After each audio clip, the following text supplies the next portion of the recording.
Hey guys, welcome back to Rage RC. It's time for another preview video of the next step in my Traxxas / two-wheel drive upgrade build series, basically. And we're on to the next package. I got a preview video, and what we've got inside this little package here from RC Nitro Hobbies is a set of shocks. Yeah, it's finally time to do some shocks. I know it's one of the most popular upgrades for the Traxxas Slash, and I've been running the stock Ultra shocks for a while. They're okay shocks. I consider them adequate.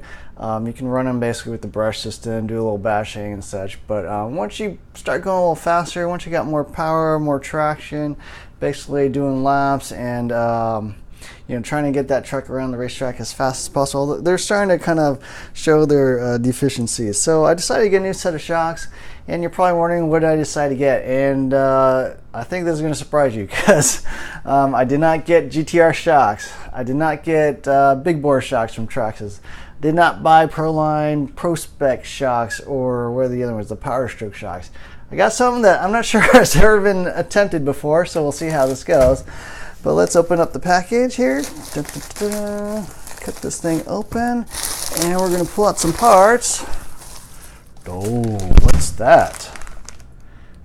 22 SCT 2.0 Bag D. Bag D is the shock package from TLR. This is a set I got on eBay. Basically, a whole set of shocks. Basically the shock body, springs, oil. I'm going to cut this thing open and show you what I got inside, because I think this will be kind of interesting. So let's just dump all this stuff out. Well, we got bags within bags, apparently. So let's open up the inner bag here. More stuff coming out. So got a bottle of shock fluid and some little tools to get the shock caps and shock bodies threaded on and off. Nice. Set of springs, front and rear. Looks like we got like red springs up front, and I don't know what the rears are, maybe black springs. Can't really quite tell there. And we got the little basically shock cups on the bottom. Here are the all aluminum shock caps, TLR. Nice little bleeder screws. Check this out, machine Delrin pistons. Yes, you can get all kinds of pistons for your TLR shocks. You can get 3x1.4s, 2x1.5s, 2x1.6s, 2x1.7s, 5x1.0s, 5x1.1s. You can get aftermarket shocks, whatever, all kinds of stuff. Machined internals, very nice. Here's a bag of all the O-rings you're going to use. So they got the nice black X-rings. Never had TLR shocks leak on me, so they're fantastic, fantastic shocks. And then here's the actual shock bodies, all aluminum, of course, threaded preload adjusters. Check that out. I don't know if you can actually see that. Let me see if I can cut this thing open. But another nice feature of the TLR shocks, among many. Well, here's the Eclipse. That's probably the one thing I hate about the TLR shocks. But you got the shock bodies, various sizes, and then check these out. These are titanium carbonitride coated 3.5mm shock shafts. Extremely durable, more durable than titanium nitride, more durable than chrome. Extremely durable shock shafts. I've never had one of these bent. I've bent Associated shock shafts, I've bent Traxxas shock shafts, etc. Never had one of these bent. And then here are the aluminum adjusters, end caps, and basically the hollow balls. So why did I decide to get Traxxas shocks? Well, in my opinion, they're kind of, the best bang for the buck, I think, on the market. TLR shocks, as you can tell from this kit, they actually get parted out on eBay, and so you can find shocks from parted out kits. And so I actually paid, I think it was $60 for a set of 4 shocks, including springs and oil. Wow, that's a good deal. They're also, in my opinion, one of the finest shocks on the market. Obviously all aluminum, machined internals, which pretty much, Associated and the other guys do not use.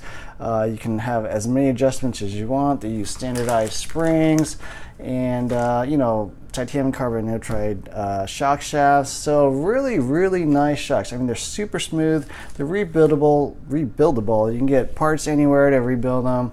Super tunable. And the really nice thing is these use standard 12mm bore springs. So one of the problems I have with the stock Ultra shocks is you can't really get as many stiff springs as you'd like. Back when those shocks were invented, the buggy and the stadium truck were out in the market, and short course really hadn't been invented yet. So they provided you could get buggy springs out there, but they really were not quite stiff enough for what you need for short course. And you know, so guys like Intig were making like these goofy little, you know, springs, which they call progressive springs. In my opinion, these are not really progressive springs. I mean, these are basically like a short spring with like a preload spacer on the top and bottom. I mean, that's basically how it works. These little coils on the top and bottom do absolutely nothing. You know, they're just honestly pretty stupid. So if you ever see springs like these, just run away, toss them, man. They're terrible. What actual springs look like basically come in two flavors. Linear springs like this, you know, basically a lot of coils closely spaced together. Or this is what an actual progressive spring looks like. So fewer coils, more widely spaced apart, and then basically every, you know, inch of travel or every centimeter of travel will basically deform those coils more and then give you that progressive action. So if you want progressive springs, this is what they look like. And TLR shocks will use any 12mm spring basically on the market. So I've got a ton of springs from all kinds of companies. Looking forward to trying it out on my Slash. Hopefully this actually mounts up. I sort of test fit some TLR shocks I had lying around that were basically the same size and look like they're going to work. So I'm looking forward to trying these out. So anyways, that's a preview of the next upgrade, TLR 22 shocks. Basically, any of the Truck 2.0 or later are the same size and will, I think, work. We'll find out in the review. But anyways, that's it. So thanks for watching. Please like, subscribe. As always, give me a thumbs up, a thumbs down. If you think this is a great idea, if you think it's terrible, whatever, let me know. If you've seen anyone actually use these before on a Slash, I'd love to hear about them, because I'm going to have to try to figure out how these actually mount with the basically shock standouts and stuff, but I think it's going to work. So anyways, that's my preview video. Thanks for watching, and look for the review soon. Thanks. Bye.